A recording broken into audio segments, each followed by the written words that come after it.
ഇതുവരെ തിരുവനന്തപുരം നഗരത്തിൽ നിന്ന് പോന്നതിന് ശേഷം ഈ വിലാപയാത്രയ്ക്ക് ഏറ്റവും അധികം ആളുകൾ കൂടിയ ഇടം ഒരുപക്ഷെ കഴക്കൂട്ടമാവാം. അത്ര വലിയ ആളുകളാണ് ഇവിടെ തടിച്ചുകൂട്ടിയിരിക്കുന്നത്. ഈ ആൾക്കൂട്ട കടലിനിടയിലൂടെ ഈ വിലാപയാത്രയ്ക്ക് കടന്ന് മുന്നോട്ട് പോവുക തന്നെ ബുദ്ധിമുട്ടാണ്. അത്തരം വൈകാരിക പ്രകടനമാണ്. ഒരുപക്ഷെ ഈ കാത്തുനിൽപ്പുകൾക്കൊടുവിൽ VS-നെ വഹിച്ചുകൊണ്ടുള്ള വാഹനം കടന്നു വരുന്ന ആ ഒരു നിമിഷം, അത് ദൂരെന്ന് കാണുമ്പോൾ തന്നെ ഒരുപക്ഷെ നമുക്ക് വിവരിക്കാൻ കഴിയാത്ത വൈകാരിക ഭാവങ്ങൾ വിരിച്ചുകൊണ്ട് ആളുകൾ അത്തരത്തിലാണ് ഇവിടെ പ്രകടിപ്പിക്കുന്നത്. അങ്ങനെ VS-ന്റെ വാഹനം ആ വിലാപയാത്ര കഴക്കൂട്ടത്തെ പിന്നിടാൻ ഒരുങ്ങുകയാണ്. ആ കഴക്കൂട്ടത്തെ ഈ വലിയ ആൾക്കടലിലൂടെ നടുവിലൂടെ അത് മുന്നോട്ടേക്ക് ദേശീയപാതയിലൂടെ മുന്നോട്ട് പതിയെ നീങ്ങി പോവുകയാണ്. വാഹനം എവിടെയും നിർത്തിയിടുന്നില്ല. പക്ഷേ കാണുന്നവർക്ക് സാവധാനം മുന്നോട്ട് പോകുമ്പോൾ പരമാവധി ആളുകൾക്ക് സൈഡിൽ നിന്നും കാണുന്നതിനുള്ള അവസരമുണ്ട്.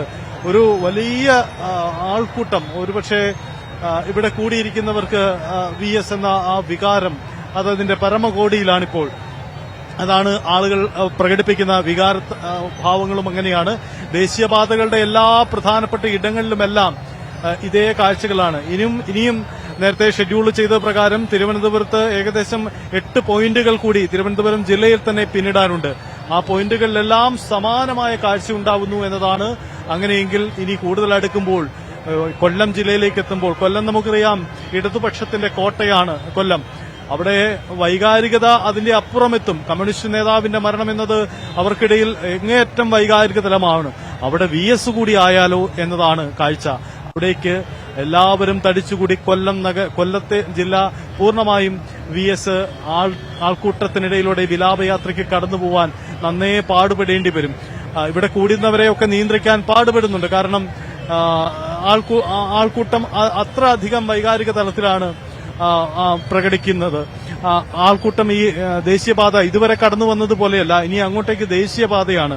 അതായത് ഒരു സൈഡിലൂടെ ഗതാഗതം നടക്കണം, മറു സൈഡിലൂടെ വിലാപയാത്രയ്ക്ക് കടന്നു പോകണം. അതുകൊണ്ട് ക്ലേശകരമായ ഒരു ദൌത്യമുണ്ട്.